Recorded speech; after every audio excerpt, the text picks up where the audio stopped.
73వ కీర్తన 28వ శరణము లేదా వచనం.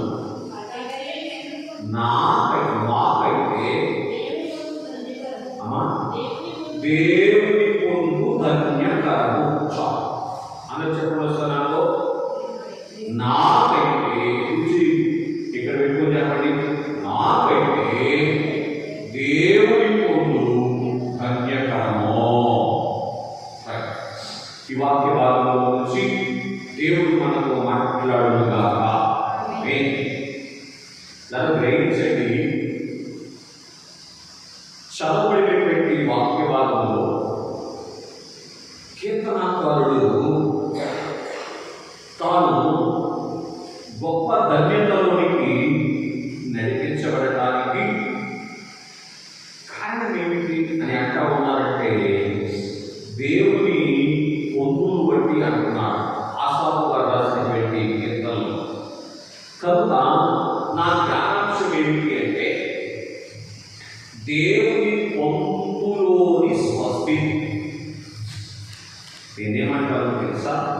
భూలోకంలోనికి వచ్చినటువంటి మానవుడు స్వస్తిని అనుభవించిన కొరకు, స్వస్తి అంటే అర్థం ఏమిటి? ఆరోగ్యం అవ్వచ్చు, ఐశ్వర్యం అవ్వచ్చు, సమాధానం అవ్వచ్చు, క్షేమం అవ్వచ్చు, మంచి స్థితి అవ్వచ్చు. ఈ ప్రతి విధమైనటువంటి మేలుకరమైనటువంటి స్థితిని మానవుడు అనుభవించిన కొరకు దేవుని పొందులో ఉండాలి. దేవుని పొందు అంటే అర్థం ఏంటంటే, పొందు అనే మాటకు నా జ్ఞానానికి అర్థమవుతున్నటువంటి అర్థం సహా ఏం చెప్పండి? కొంచెం నాజుకైన భాషలో చెప్పాలి అంటే సహవాసము అర్థమవుతుందండి. ఏ విధమైనటువంటి దోషము లేనటువంటి సహవాసము దేవుని సహవాసం. ఏ విధమైనటువంటి ఏమండి కల్మషము అంటున్నటువంటి పొందు దేవుని పొందు. బాగా గ్రహించండి. ఎందుకని అంటే ఆయన ఎవరు? పరిశుద్ధుడు. ఆయన ఎవరు? ఏ దోషము లేనటువంటి వాడు. కనుక ఆయన పొందు అనేటువంటిది ఇక్కడ చాలా ప్రాముఖ్యమైనది. ఆయన పొందు మాత్రమే మానవుని స్వస్తి స్థితిలోనికి నడిపించగలరు, స్వస్తి స్థితిలో ఉంచగలరు. ఇక మళ్ళీ చరిత్రలోనికి వెళ్తే చాలా విషయాలు ఉన్నాయి కానీ ఒక మాట చెప్తాను. ఆదాము గారు దేవుని పొందులో ఉన్నంత వరకు ఏ పరిస్థితి రాలేదు అని అంటే, దేవుని ఎదుట తలదించుకోవలసినటువంటి పరిస్థితి అలా.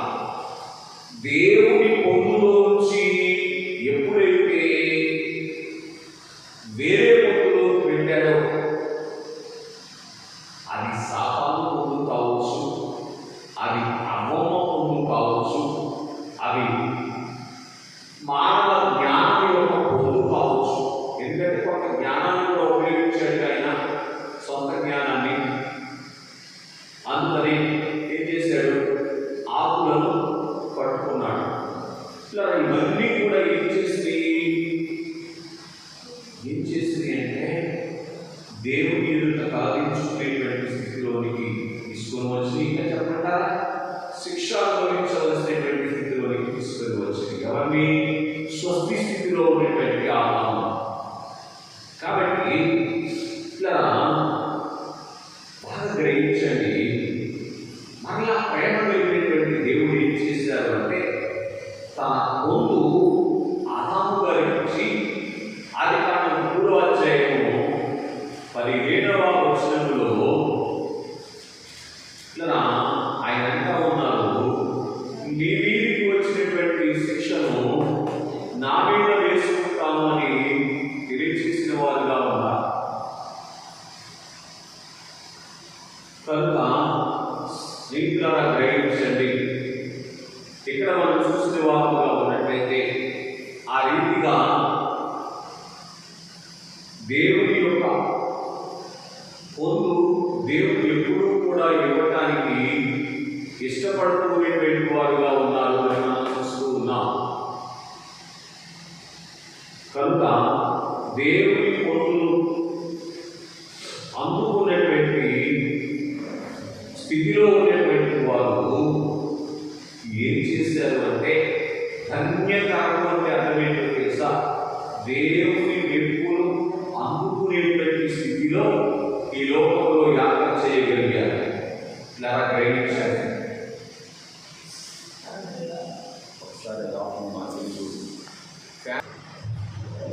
స్నేహితులను గమనించండి. దేవుని పొందు మానవుని స్వస్తి భాగ్యంలోనికి నడిపిస్తారు. దేవుని దగ్గరకు రావడం వేరు, లేదా దేవుని మందిరంలోనికి రావడం వేరు, స్వస్తిశాలలోనికి రావడం వేరు. దేవుని పొందును వృద్ధి చేసి కలిగి ఉండటం వేరు. దేవుని పొందులోనికి ఎవరైతే రాలేకపోతారో వారి జీవితానికి వారు మేలు చేసుకోలేని సరికదా, మేలు చేసుకుంటున్నాము అని అనుకుంటూనే కీడు చేసుకునేటువంటి ప్రమాదం ఉంటుంది. సాక్ష్యం ఏమిటంటే, అమ్మమ్మ మేలు చేసుకుంటున్నాను అనుకుంటా, కీడు చేసుకుంటున్నాను అనుకుంటా పండుగప్పుడు కానీ ఏమొచ్చింది? ఆదాము గారు ఏమంటున్నాడు కదా. అందుకే అమ్మమ్మ తినని సరిపెట్టుకోకుండా ఆదాము గారికి ఇచ్చింది, నా భర్త కూడా మేలు రావాలి. అవునా? స్నేహితులను గమనించండి, ఆలోచించేదానికి ప్రయత్నం చేయండి. దేవుని పొందులు లేదు కనుక మేలు చేస్తున్నాను అని అనుకుంటూ యజమానికి కీడు చేస్తుంది, కుటుంబానికి కీడు చేస్తుంది. ఏమండి, ఇక అక్కడి నుంచి పుట్టినటువంటి సంపద అంతా కూడా ఏమైపోయింది చెప్పండి? కీడులోకి వెళ్ళిపోయింది. జాగ్రత్త. ఎవరైనా తెలియక ఆయా రీతిగా సలహాలు ఇస్తే, దేవుని పొందులో లేనటువంటి సలహాలు ఇస్తే, ప్రాణం పోయినా నేను అది చేయను, కావాలంటే చేసుకోవాలి చెప్పడం అర్థమవుతుంది. దురభిమాన పాపం ఏం చేస్తానండి? దురయకం పాలిస్తాం. ఎంతో ప్రమాణం చూసారా? కాబట్టి అందుకే ప్రేమ కలిగినటువంటి దేవుడు తన పొందులు మళ్ళీ మానవులకు ఇవ్వడానికి ఆ రోజు నుంచి ఈ రోజు వరకు ఏం చేస్తున్నారో తెలుసా? వెంట పడుతున్నారండి. ఏం చేస్తున్నారు?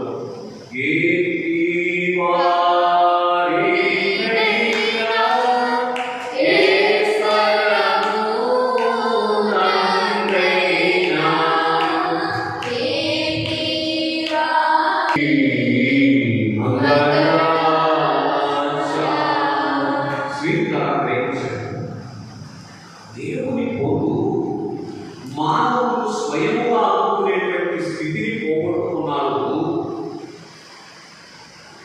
దేని బట్టి? అజ్ఞాన క్రమాన్ని బట్టి. కాబట్టి మరలా దేవుని పొందు మానవునికి ఇవ్వడానికి దేవుడు ఏం చేస్తున్నారంటే, తన వాక్కులు పంపించారు. ఏం పంపించారండి? అందుకే ఒకసారి కీర్తన గ్రంథం 119, 107 అనుకుంటా ఉంటాయి. ఆయన తన వాక్కులు పంపి బాగు చేసాను. అర్థమవుతుందండి. కనుక రెఫరెన్స్ గురించి తేడా ఉంటే తర్వాత గ్రూప్లో పెడతాను, వినండి.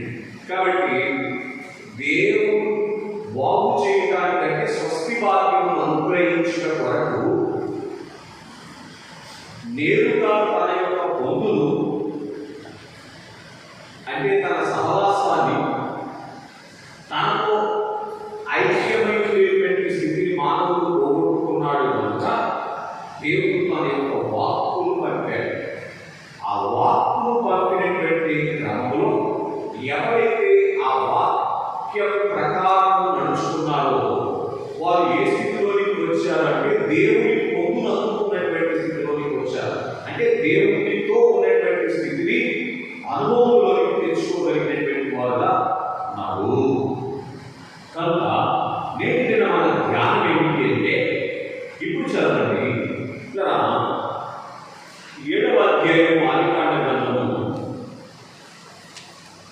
23వ వచనంలో రాయబడినటువంటి మాట, నాసికారంధ్రములో జీవవాయువు కలిగినటువంటి వారిలో నోవాహును అతని కుటుంబమును ఆ వాడలో ఉన్నవారు తప్ప మరేమీ మిగలలేదు. చూసారా ఎంత గొప్ప స్వస్తి భాగ్యము! ఏ కాలంలో తెలుసా? ఆ కాలంలో ఏ ఒక్కరూ కూడా స్వస్తి భాగ్యము అందుకోలేటువంటి స్థితిలో కేవలము నోవాహు యొక్క కుటుంబం మాత్రమే స్వస్తి భాగ్యం అందుకున్నది. కానీ మీరు ఈ స్వస్తి అంటే అర్థం ఏంటంటే ఇక్కడ క్షేమము అని అర్థం చేసుకుందాం. శ్రీకారం గమనించండి. ఏంటి క్షేమం అంటే? అందరూ కలవలోని వెళ్ళి నశించిపోయారు, కానీ నోవాహు యొక్క కుటుంబం మాత్రము నెమ్మదిగా ఉంది. నోవాహు అనే మాటకు అర్థం ఏంటంటే నెమ్మది.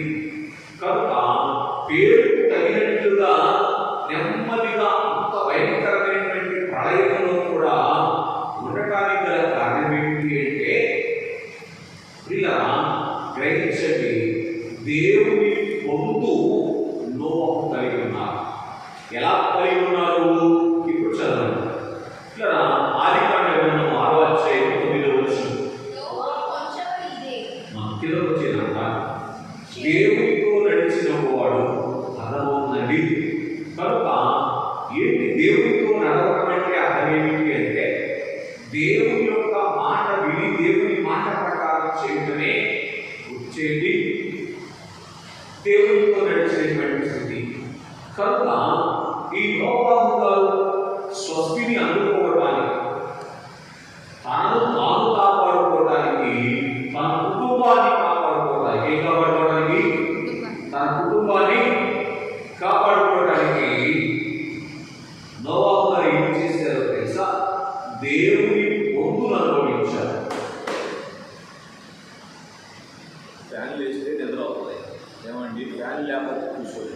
కనుక దేవుని నిద్ర సంగతి ఏమిటి అంటే, ఈ భయంకరమైనటువంటి ఆ కాలంలో నోవాహు గారు క్షేమంగా ఉండగలగడానికి, తన కుటుంబాన్ని కాపాడుకోవడానికి, తనను తాను కాపాడుకోవడానికి గల కారణం ఏమిటి అంటే దేవుని పొందు నోవాహు గారు కలిగి ఉన్నారు. అలాగని భార్యాబిడ్డలు కలిగిలేరా? భార్యాబిడ్డలు కలిగి ఉన్నారు.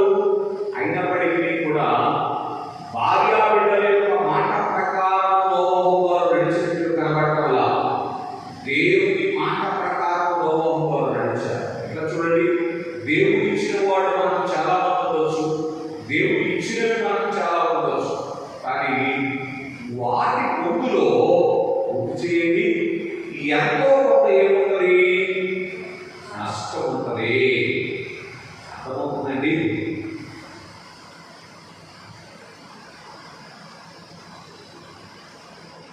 ఆదాము గారి భార్యన ఆదాము గారికి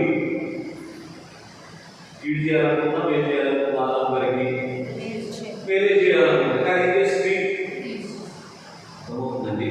అలాగే దేవదాసయ్య గారు చెప్పిన మాట అదే, దేవవాక్యే నిజము దిక్కులు చూడకు. బాగా గ్రహించండి. ఎందుకంటే మానవుడు దేవుడి నుంచి దూరమైపోయాడు కనుక, దేవుడి నుంచి దూరమైపోయేటువంటి మానవుడు ఇచ్చేటువంటి సలహాలో కొంత మేలు ఉన్నా ఎంతో కొంత కీడు లేకుండా ఉన్నా. ఇక్కడికి వచ్చిన మీరు ఎవరైనా చెప్పండి, నేను ఇచ్చిన సలహాలో 1% కూడా కీడు లేదండి అని ఎవరైనా చెప్తారా? నేనైతే చెప్పాను. అందుకే శ్రీలా దేవుని యొక్క వాక్యము మనము ప్రమాణంగా అంటే కొలతగా తీసుకోవాల్సినటువంటి వారుగా ఉన్నాం. కనుక దేవుడు చేస్తున్నాము అని అనుకుంటాం, కానీ దానిలో మనకు తెలియదు. అంటే వాళ్ళకి తెలియకుండా ఏముంటుంది చెప్పండి? కీడు అనేటువంటిది ఎంతో కొంత ఉంటుంది. కనుక స్నేహితుల సాధ్యమైనంత వరకు నా సలహా ఏంటంటే, దేవునికి దగ్గరగా ఉన్నటువంటి వారి యొక్క సలహాను పాటించడం మంచిది. దానికన్నా మంచి పద్ధతి ఏంటి? ఆయన నీతో చెప్తున్నది డైరెక్ట్గా ఆయన దగ్గర సలహా తీసుకోవడం ఇంకా మంచిది. ఏమండి, ఇలా గ్రహించండి. ఇక ఇంత గురించి చెప్పవలసిన సందేహం ఉన్నది, కానీ ఎవరి మీద మనం ఆధారపడాల్సినటువంటి అవసరం లేకుండా తన వాక్యాన్ని రాసిన చేతిలో పెట్టారు.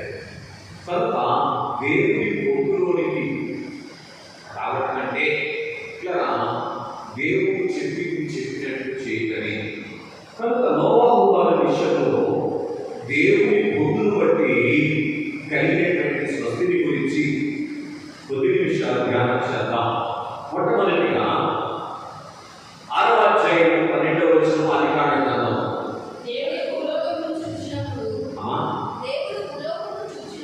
దేవుడు భూలోకమును చూసినప్పుడు అది చెడిపోయి ఉండెను. భూమి మీద సమస్త శరీరులు తమ మార్గములు చెరిపివేసుకొని ఉండేది. ఏమండి, ఈ భయంకరమైనటువంటి కాలంలో భూమి మీద ఉన్నటువంటి సమస్త శరీరులు కూడా తమ మార్గములు చెరిపివేసుకొని ఉన్న కాలంలో వారితో కూడా ఉన్నటువంటి నోవహు గారు ఆ చెడుతనంలోనికి వెళ్ళకుండా చెడుతనంలోనికి వెళ్ళనటువంటి స్థితిని స్వస్తి స్థితి అంటే, ఆ స్వస్తి స్థితిని నోవహు గారు ఎలా అనుకున్నారండి? దేవునితో నడిచాడు, దేవుని మాట ప్రకారం నడిచాడు కనుక ఏమండి స్వస్తిని అనుభవించాడు, ఆగ్రహించాడు. కాలంతో ఏం పని లేదండి. లోకమంతా ఏ స్థితిలో ఉందో దాంతో ఏం పని లేదు. మనం వీళ్ళని పెంచుతారు. లోకమంతా అట్లా ఉంది, నాకెట్లా వెళ్ళండి అనుకునేవాళ్ళు కదా. ఈ లోకమంతా ఎలా ఉన్నా ఏమండి, నీ చుట్టూ ఉన్నవారు ఎలా ఉన్నా, నీ ఇంట్లో ఉన్నవారు ఎలా ఉన్నా, నీవు దేవుని పొందులు కలిగి ఉంటే, దేవుని పొందు ఈ సందర్భంలో ఎలా జ్ఞాపకం చేస్తున్నానంటే, దేవుని మాట మీద ఆధారపడేటువంటి వాడుగా ఉంటే ఏమండి లోకంలో ఉన్నటువంటి ఏది నీలోని కాదు. అదే నోవహు జీవితం కలిగిన వాక్యం ఏంటో తెలుసా? ఏమండి బహుశా ఎంతమంది బంధుమిత్రులు ఆ స్థితిలో పుట్టి ఉండవచ్చు. బహుశా ఇంట్లో ఉన్న వాళ్ళు కూడా ఎలా ఉన్నారో మనకు తెలియదు. కానీ స్నేహితులరా, ఏ బలహీనత కూడా నోవహులోనికి రాలేటువంటి స్థితిలో ఉండడానికి గల కారణం ఏంటో తెలుసా? దేవుని వాక్యంలో పొందు కలిగి ఉన్నాడు. ఆ వాక్యమే అందుకే దేవాలయ కదా సంఘానికి దేవుడు ఏం జత చేశారు కన్నా? వాక్యాన్ని జత చేశారు. కనుక సంఘం ఏం చేసుకోవాలి? ఎవరు జత చేసుకోవాలి? వాక్యాన్ని జత చేసుకోవాలి. ఇక దేవుడైనా ఎవరైనా జత చేసుకున్నామా ఎలా జరిగే ప్రమాదం కలిగి. కనుక స్నేహితులను గమనించండి. ఎలా ఉన్నా బైబిల్ గ్రంథంలో అహాబు అనేటువంటి రాజు గారు ఉన్నారు, యెజ్బెలు అనేటువంటి రాణి గారు కదా. అహాబు ఎవరికి తను చేస్తున్నాడు? యెజ్బెలు తను చేస్తున్నాడు. వాక్యాన్ని పక్కన పెట్టాడు. యెజ్బెలు చెప్పిన ప్రకారం నాహాబును రాళ్లతో కొట్టి చంపించేశారు. రక్షాపం వచ్చింది కానీ ప్రాణం పోయిందా? రక్తము కుక్కలు నాకే భయపడింది. చూసారా? స్త్రీలను గ్రహించండి. దేవుని యొక్క వాక్యమును ఇలా మనం ముందుగా ఒక జతగా ఇలా తీసుకోవాలి. కుక్కలకి జతగా అనుకోండి, ప్రాణ స్త్రీలు అనుకోండి, క్లోజ్ ఫ్రెండ్ అంటారుగా. ఉన్నారా మీకు క్లోజ్ ఫ్రెండ్స్? మాట్లాడారు ఉన్నారా? ఎవరు క్లోజ్ ఫ్రెండ్?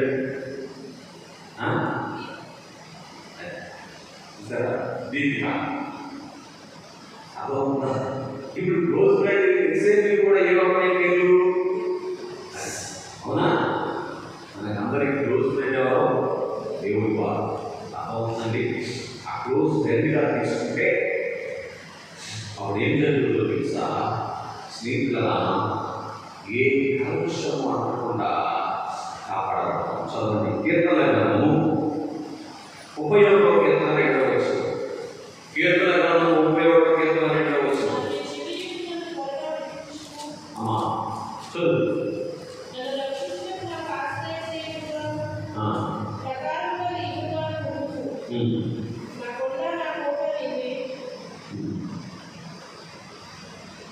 సరే, సంగతి ఏమిటి అంటే నన్ను రక్షించటకు నాకు ఆశ్రయంగా ఆశ్రయాస్పదంగా ఉంది కనుక మరి ఒక సందర్భంలో దావీదు ఏమంటారంటే ఇలా దుష్టుల కపటోపాయం నుండి నన్ను కాపాడుతూ అని. ఏంటంటే దేవుడి పొంది ఏం చేస్తుంది? దుష్టుల కపటోపాయం నుంచి కాపాడు. ఏం దుష్టుల కపటోపాయం అంటే ఆ జగన్లో ఏం చేస్తుంది? వనమంతా చేస్తుంది. కనుక ఈ కపటోపాయం నుంచి కాపాడేటువంటి దేవుడు తెలుసా? దేవుడి పొంది. ఇప్పుడు నోవాహు గారిని ఆ కాలంలో ఉన్నటువంటి వారి యొక్క సంశయమైనటువంటి వారి యొక్క కపటమైనటువంటి పరిస్థితులు, ఆ కపటమైనటువంటి ఉపాయాల యొక్క ఆ ముందులో పడిపోకుండా కాపాడేది దేవుడి వారు. అర్థమవుతుందండి? అందుకే దేవుడి పొందులో ఎప్పుడైతే నోవాహు గారు ఉన్నారో లోకమంతా చెడిపోయినా నోవాహు గారు ఎలా ఉన్నారు? నీతిమంతుడుగా ఉన్నాడు. రైతులుగా జయంతులు వచ్చాడు కనుక నిందారహితుడుగా ఉన్నాడు. రైతుడు స్త్రీగా గమనించాడు. ఆ రీతిగా దేవుని యొక్క వాక్య పొందు బాగా వినండి. ఈ రాకడ కాలంలో మనల్ని ఎలా నిలబెట్టుకో తెలుసా? లోకంలో ఉన్నటువంటి మాలిన్యము ఏమండి, ఈవెన్ కుటుంబంలో ఉన్నటువంటి మాలిన్యమైన మనలోకి కాకుండా మనకు అవసరమైనటువంటి స్వస్తి స్థితిని అనుగ్రహించేటువంటిది దేవుని వాక్యం పొందు. దేవుని వాక్యం అంటే దేవుడు, అదే దేవుని పొందు. కాబట్టి స్నేహితులను గమనించండి. ఈ రాకడ కాలంలో ఎటువంటి పరిస్థితులు ఉంటాయని చెప్పారు తెలుసా? చూడండి, తిమోతికి రాసినటువంటి పత్రిక పౌలు గారు మాట్లాడుతున్నారు. అపోస్తలుడైనటువంటి పౌలు తిమోతితో మాట్లాడుతూ, ఓ తిమోతి, అంత్యకాలంలో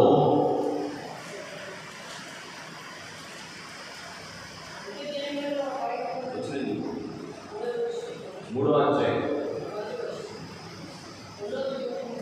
తిమోతి అనుకోడు. తిమోతి రాసిన 2వ పత్రిక ఇద్దరు తిమోతి లేదు కనుక మంచి దినములలో అపాయకరమైన కాలంలో వచ్చినట్టు తెలుసుకోము. ఏవైనా మనుషులు స్వార్థాపరులు, ధనాపేక్షులు, వ్యక్తులాడుతారు, అహంకారులు, దూషకులు, తల్లిదండ్రులకు అవిధేయులు, కృతజ్ఞత లేని వారు, అపవిత్రులు, అనురాగరహితులు, అతిద్వేషులు, అపవాదకులు, అధికేంద్రియులు, గురువులు, సజ్జనద్వేషులు, ద్రోహులు, మూర్ఖులు, గర్వాహులు, దేవుని ఎక్కువగా ప్రేమించేవారు, భయభక్తి గలవారు వలె ఉండి దాని శక్తిని ఆశ్రయించేవారు ముందురు. వీటి వారికి నీవు విముఖుడమై ఉంటున్నావు.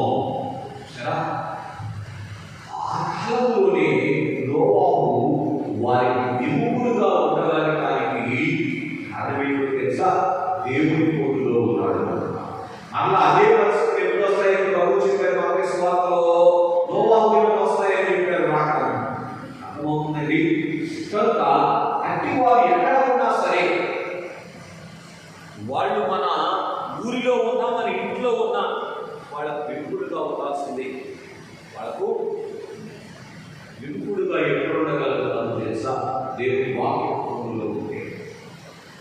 స్నేహితులను గమనించండి, అదే దేవుని పొందు. దేవుని పొందులోని స్వస్తి భాగ్యం ఏమిటంటే ఇట్లా ఎటువంటి ఎటువంటి మాలిన్యము మనోని జాగ్రత్తగా కాపాడేటువంటి ఆజ్ఞం ఇస్తుంది. దాన్ని నేను స్వస్తి అంటున్నాను. మరియు ఇంకా మనం చూస్తే 6వ అధ్యాయంలోని 10వ వచనం చదువుకుందాం. దేవుడు నోవాహుతో సమస్త శరీరుల మూలముగా భూమి బలత్కారముతో నిండి ఉన్నది కనుక నా సన్నిధిని వారి అంతము వచ్చి ఉన్నది. ఇదిగో వారిని భూమితో కూడా నాశనం చేయుదును. కనుక స్నేహితులారా గమనించండి, దేవుని పొందులో ఉన్నటువంటి నోవాహు గారికి దొరికినటువంటి స్వస్తి ఏంటి అంటే రాబోయేటువంటి ప్రమాదాన్ని ముందుగా ఎరిగేటువంటి స్వస్తి బాధ్యతలోకి వచ్చారు. అంటే మంచి స్థితి, జరగబోయే ప్రమాదం ముందుగా తెరవడం మంచిదా, తెరవడం మంచిదా? ఏమండి, అందుకే తెరవాలనేది ఒక వాక్యం మాటలు చెప్పారు. అంతేనా? అందుకని దానివల్ల కలగబోయే ప్రమాదాలు జోలికి మనలో ఉన్నటువంటి వారు ఎవరు, మన సంఘంలో ఉన్నటువంటి వారు ఎవరు వెళ్ళకున్నట్లుగా. కనుక సంగతి ఏమిటి అంటే ఇక్కడ ఈ జరగబోయేటువంటి సంగతి అనే దానికంటే రాబోయేటువంటి భయంకరమైనటువంటి శిక్ష ఎంత ప్రమాదకరంగా ఉందో, అది ఏ సమయంలో రాబోతుందో ఎవరి సావాసాన్ని బట్టి తెలిసింది? నోవాహు గారికి దేవుని సావాసాన్ని బట్టి. దేవుని మాట మొదలు పెట్టాడు కనుక దేవుడు చెప్పడం మొదలు పెట్టాడు. సరే, ఏడుకోండి ఎదుగారండి, అవుతుందని అనుకోలేదండి అని ఏమంటున్నాం? చేతులు కాలిన తర్వాత కదా. కానీ దేవుని పొద్దులో మనం ఉంటే ఏం జరుగుతుందట? దైవం దేవస్థ పాటు ఇలా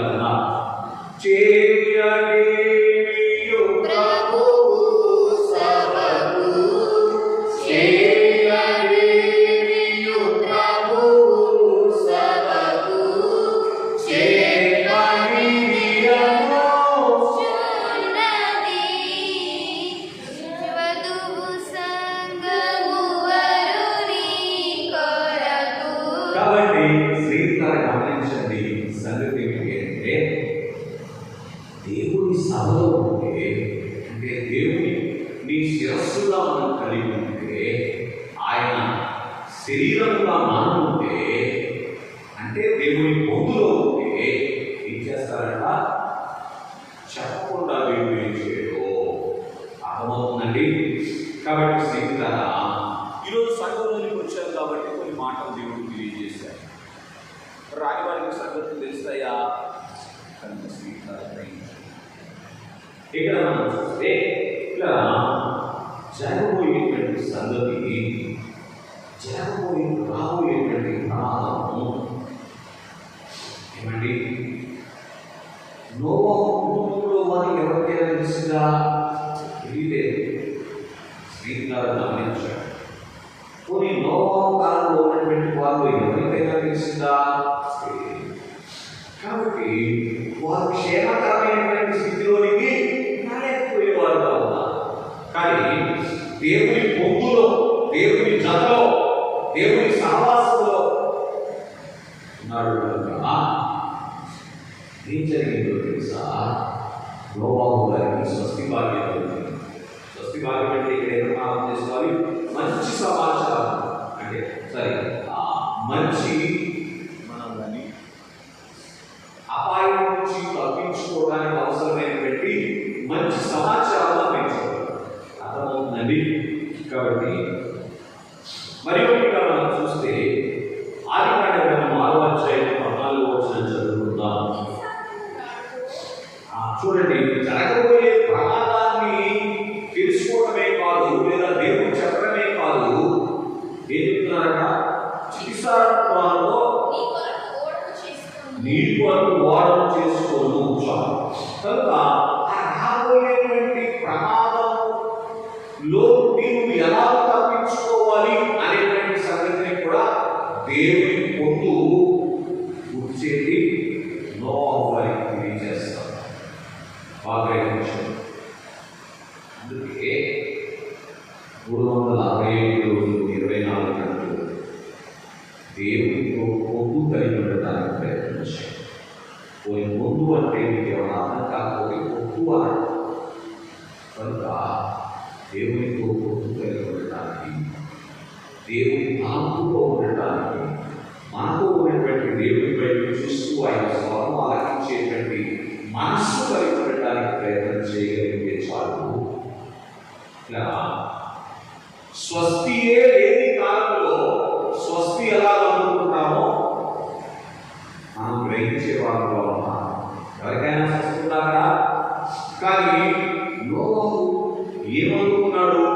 ఆ కాలంలో ఉండి క్షేమముగా ఎలా ఉండొచ్చో అనేటువంటి సంగతిని దేవుడి దగ్గర నుంచి అనుకున్నాను. సరే, దేవుని ముందు ఎంత గొప్ప స్వస్తినిస్తుంది అంటే భయంకరమైనటువంటి పరిస్థితుల్లో కూడా నిన్ను పుట్టినవాడు, నా తల్లులను పుట్టినవాడు అని సెలవించేటువంటి దేవుని యొక్క వాగ్దానం యొక్క నెరవేరును అందుకునేటువంటి స్థితిలోనికి వస్తుంది. కనుక అందుకే దైవజనులు 5వ పాటలో చక్కని మాట తెలియజేశారు. 5వ చరణంలో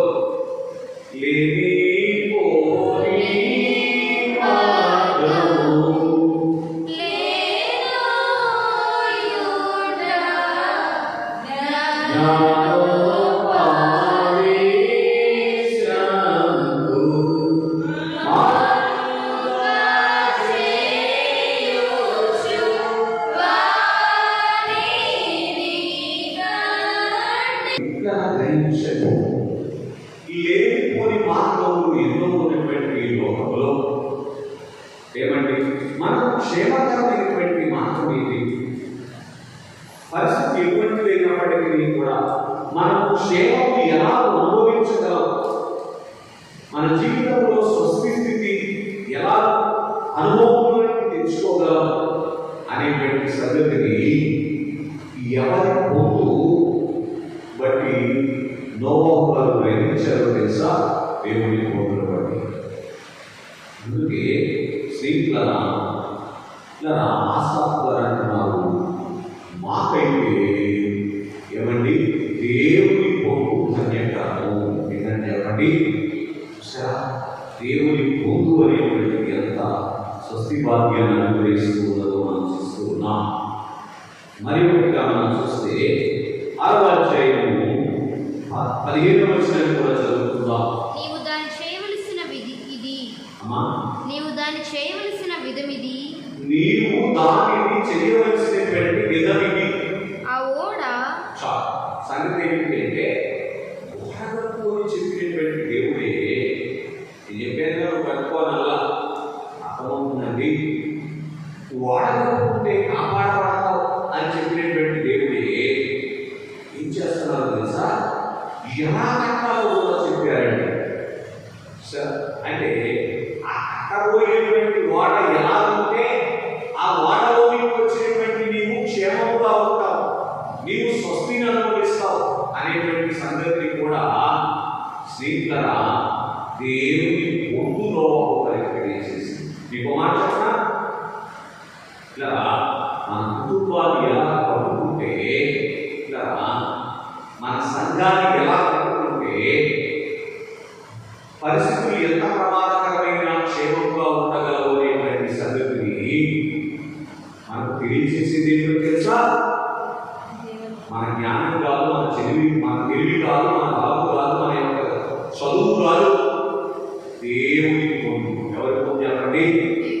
అందుకే వ్యవసాయ గారు చెప్తూ దినములకు 1 గంట ధ్యానంలో ఉండండి అన్నారు. ఏ పాటలో? 63వ పాట.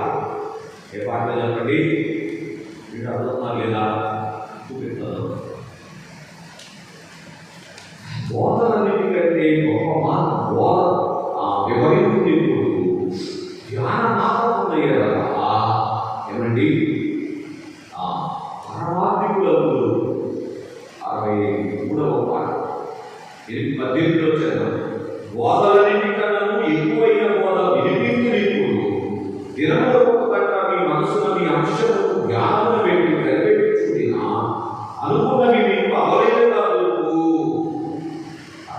అర్థమవుతుందండి. కాబట్టి బోధలన్నిటికంటే గొప్పది ఏంటంటే ధ్యానంలో ఉన్నట్టు తెలియజేసేటువంటి బోధ. కనుక స్నేహితులారా గమనించండి, దైవజనులు ధ్యానంలో ఉన్నారు కనుక ఏమండి దేవుని గుండెల్లో ఉన్నటువంటి బయట విషయం దైవజనుల గుండెల్లోకి వచ్చింది. దేవునికి మహిమ కలుగుగా అర్థమవుతుందండి. దేవుని భూమి ఎంత గొప్ప భాగ్యం ఇస్తుంది అంటే దేవుని యొక్క అనాది సంకల్పము ఏమండి నెరవేర్చడానికి మనం వాడుకునేంత భాగ్యం ఇస్తుంది. ఆ రోజు దైవజనులు వాడుకునేటువంటి భాగ్యం అని మనం చూస్తూ ఉన్నాం. కనుక స్నేహితులారా గమనించండి, ఇక్కడ మనం ఆలోచన చేస్తే సదునేది అని మనం ఆలోచన చేస్తే నోవహు గారు దేవుని గుంపులో ఉన్నారు.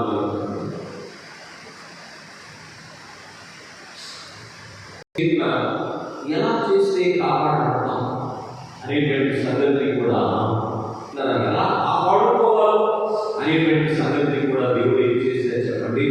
ఏం చేసిన తర్వాత ఆ చేసే పని కూడా ఎలా చేస్తే ఏమండి స్వస్తి బాధ్యులకు మేలు కలుగుతుంది అనేటువంటి సంగతి కూడా దేవుని పొందులో అందరూ చూడండి. అందరికీ మేలు కలగాలేదైనా, ఉద్యోగాలు చేసేదైనా, వ్యాపారాలు చేసేదైనా, వ్యవసాయం చేసేదైనా తగ్గలేదే కాదు.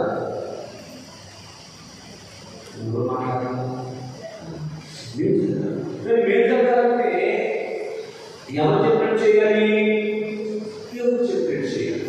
దేవుని పొందులో చేయండి. ఏదైనా దేవుని సహవాసంలో ఉండి చేస్తే ఏదైనా సరే దానిలో అది ఎలా చేస్తే మనకు మేలు కలుగుతుందో అలా చేస్తాం. అప్పుడు ఖచ్చితంగా ఏమండి శూన్యంలో నుంచి సృష్టిని కలుగు చేసినటువంటి దేవుడిని మనం వెంబడించినప్పుడు శూన్యకరమైనటువంటి స్థితిలో కూడా ఏం జరుగుతుందో తెలుసా? మనం ఊహించని కార్యాలు జరుగుతాయి. అందుకే పౌలు గారు మీరు అడుగు వాటి కంటే ఊహించు వాటి కంటే అత్యధికంగా చేయవస్తున్నటువంటి దేవుడు. స్నేహితులారా గమనించండి, ఇక్కడ మనం ఆలోచన చేస్తే ఎలా చేస్తే మనం ఉన్నటువంటి పరిస్థితుల్లో అది అనారోగ్య పరిస్థితి అయినా, ఆర్థిక సంబంధమైనటువంటి లోటైనా, ఇంకా చెప్పండి కుటుంబంలో ఉండేటువంటి ప్రతికూలతలైనా వీటిలో నుంచి బయటకు రావడానికి ఏం చేయాలి, అలా చేయాలి అనేటువంటిది ఇలా మనం సరిగా గ్రహించగలగాలి అంటే దేవుని పొందు మనం కలిగి ఉండాలి. ఏం కలిగి ఉండాలి చెప్పండి? కనుక దేవుని పొందు నోవహు గారు ఏం చేస్తుందంటే ఏమండి ఆ వాడ కట్టడమే కాదు ఎలా కడితే కాపాడబడతామో తెలియదు. చూడండి, నోవహు గారు వాడ కట్టపరిచేదో నాకు తెలియదు, కానీ ఇలా టైటానిక్ అనేటువంటి వాడకు కొన్ని లక్షలు ఖర్చు అయింది, కానీ మొదటి ప్రయాణంలోనే కోల్పోయింది. ఎందుకని? దేవుని పొందులు బట్టి కాల్సిన మానవ జ్ఞానాన్ని బట్టి కట్టబడినటువంటి కూడా అర్థమవుతుందండి. ఆలోచించేది మన కుటుంబాలైనా సరే మన జ్ఞానంతో పట్టుకోవడం కాదు, కానీ దేవుని పొందుతో దేవుని సలహాతో దేవుని వాక్య ప్రకారం పట్టుకున్నప్పుడు ఎన్ని ఆటిపోట్లు రానివ్వండి ఏమవుతుంది చెప్పండి? నిలబడుతుంది. అవునా కాదు? ఎంత భయంకరమైనటువంటి కాలం వచ్చింది ఏరియా కాలంలో. ఏమండి మోషే కాలంలో ఎన్ని ప్రతికూలతలు వచ్చాయి. నిలబడినటువంటి కారణం ఏంటంటే దేవుని ముందులో ఉన్నాను, దేవుని సహవాసంలో ఉన్నాను. కానీ కోర్టు పొడదేసుకుంటాడని పైన చేశాడ మెడ కోసుకోవాలి. ఏమైంది? ఏదైనా కోసుకోవాలి కదా. అట్లా ఉంది ఈరోజు లోకం పరిస్థితి, సంఘం పరిస్థితి కూడా కదా. కాదంటారా? ఏం జరుగుతూ ఉంది అని అంటే స్వస్తికి బదులు ఏమండి ప్రతికూలమైనటువంటి పరిస్థితులు, ఎదుర్కొనేటువంటి పరిస్థితులు చేస్తూ ఉన్నాయి. మనకు ఆలోచించి అదే చేశాడు మన పెద్ద ఆయన ఎవరైనా లోతు గారు, కొన్ని ఆదాము గారు కూడా. లోతు గారు ఏం చేశారు? అయ్యో చదువు చాలా పచ్చగా ఉంది, వాళ్ళ గుడ్లు చాలా బాగా మేపన్నాయి, మంచి బలంగా ఉంది అన్నాడు. అనుకో ఏం చేశాడు? అంటే ఏం జరిగింది? ఇంకేంటో ఒట్టి చేతులతో చూసారా? ఏంటి కారణం? దేవుడు పొందులు విడిచి ఏమండి మనుషులు పొందులు ఆశ్రయించి, అంతే కదా? దేవుడు కలుగు చేసిన వాటి యొక్క పొందులు ఆశ్రయించి చూసారా? చాలా ఉదంతాలు ఉన్నాయి కదా స్నేహితులారా గ్రహించాడు. మరియు ఇక్కడ మనం చూస్తుంటే ఇక్కడ 6వ అధ్యాయం 22వ వచనం నోవాహు అర్థం చేశాను, దేవుడు అతనికి ఆజ్ఞాపించిన ప్రకారం యావత్తు చేశాను. చాలా బాగా గ్రహించాడు. సంగతి ఏంటంటే దేవుని పొందులో కలిగిన స్వస్తి చెప్పండి. దేవుడు ఆజ్ఞాపించిన ప్రకారం చేసేటువంటి శక్తి వచ్చింది నోవాహు. అర్థమవుతుందండి? ఎందుకు దైవజనుడికి బైబిల్ విషయంలో స్థాపించే అంత శక్తి వచ్చింది, నడిపించే అంత శక్తి వచ్చిందో తెలుసా? దేవుని పొందులో ఉన్నాడు కనుక. అందుకే దైవజనుడు ఏమన్నాడు? రక్షక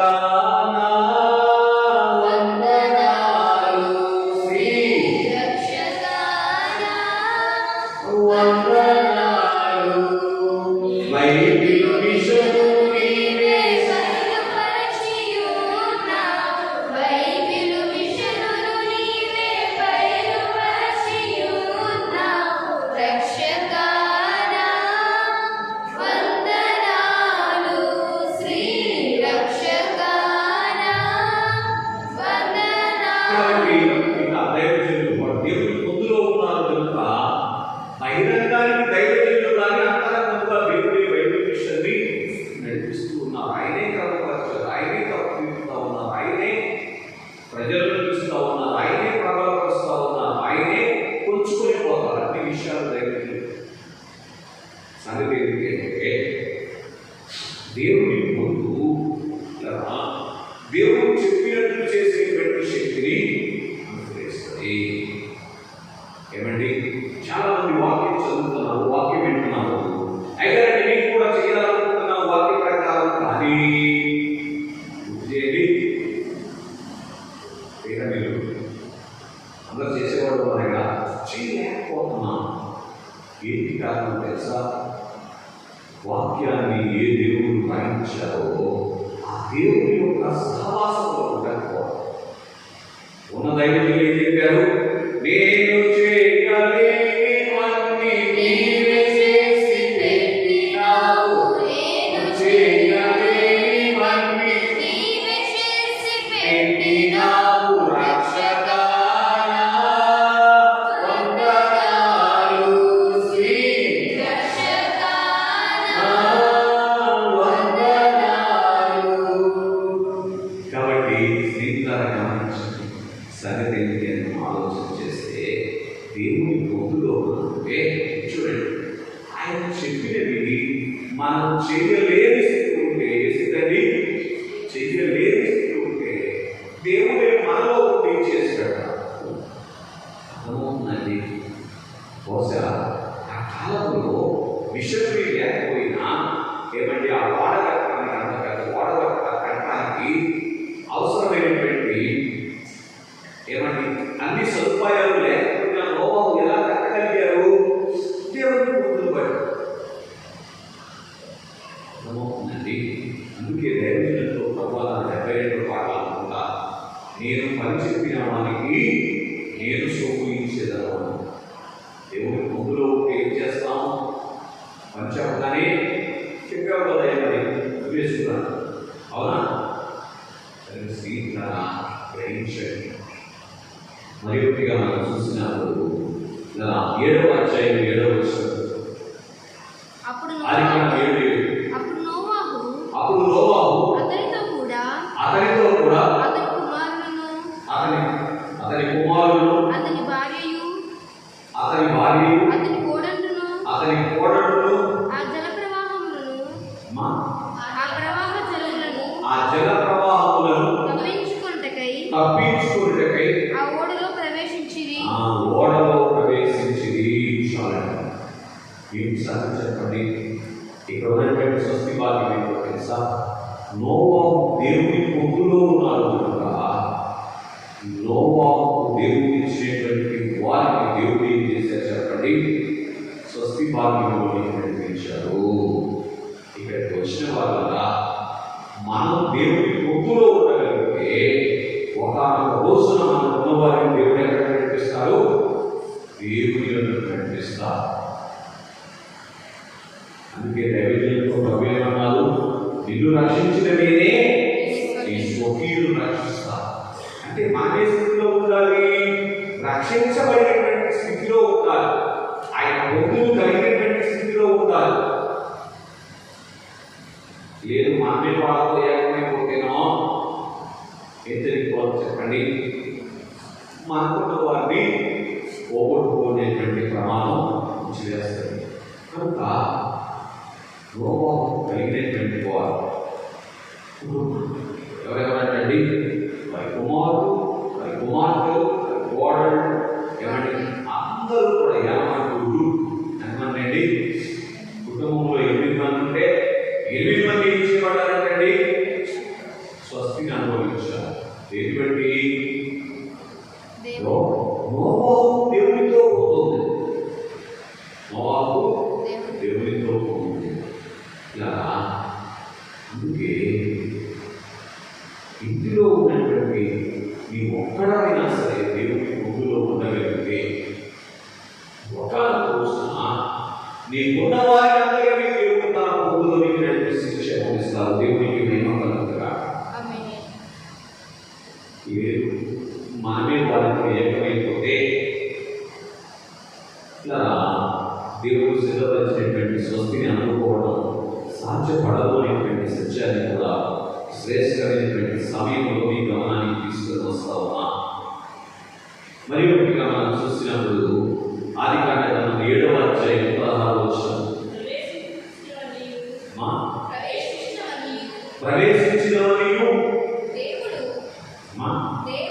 దేవుడు అతనికి ఆజ్ఞాపించిన ప్రకారం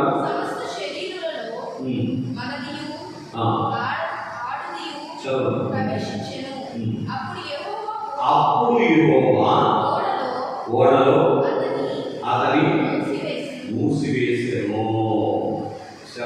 సాక్షాత్తు దేవుడు ఏం చేశారంటండి?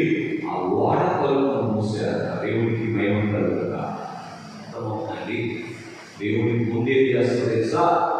ఏమండి? ఆయన రెక్కల కింద మనం దాచిపెట్టారు. అందుకే మలాకి గ్రంథం 3వ అధ్యాయంలో రాయబడి ఉంటుంది, నీతి సూర్యుని రెక్కల కింద నీకు ఆరోగ్యము కలుగును. కనుక దేవుని రెక్కల కింద ఉన్నటువంటి క్షేమము శ్రీకార గమనించండి. ఎవరికి దొరికింది అంటే దేవుని యొక్క పొందును అందుకున్నటువంటి ఇక్కడ నోవాహు గారికి దొరికినట్లుగా మనం చూస్తూ ఉన్నాం. అలాగే గ్రంథం 4వ అధ్యాయము 2వ వచనంలో ఉన్నటువంటి 2వ భాగాన్ని చదువుతున్నాను చూడండి. అతని రెక్కలు ఆరోగ్యం కలుగు చేయును. కాబట్టి సస్యాల్లోకి వచ్చిన వాళ్ళ గ్రహించండి, ఆయన రెక్కల కింద ఉన్నటువంటి స్థితిని అనుభవించడానికి ఏం చేయాలో తెలుసా? కూర్చే దేవుని పొందులు కలిగి ఉంటారు. దేవుని వాక్యం ప్రకారం నడుచుకునేటువంటి అనుభవం, దేవుని వాక్యం యొక్క పొందులో ఉండాలి. దేవుని వాక్యం ఐక్యమైపోవాలి. ఉందంటే ఐక్యమైపోవాలి. ఇట్లా భార్యాభర్తలు ఎలా ఒక ఏక శరీరమో పూర్తి చేయండి. విశ్వాసి వాక్యం ఏకమైపోవాలి, ఏక శరీరం అయిపోవాలి. కనుక అప్పుడు నిన్ను చూసిన వారు నన్ను చూసిన వారు అనేటువంటి భాగ్యంలో నిర్ణయించబడతాం. కాబట్టి ఆ రీతిగా నోవాహు యొక్క కుటుంబం స్వస్తిలోనికి రావడానికి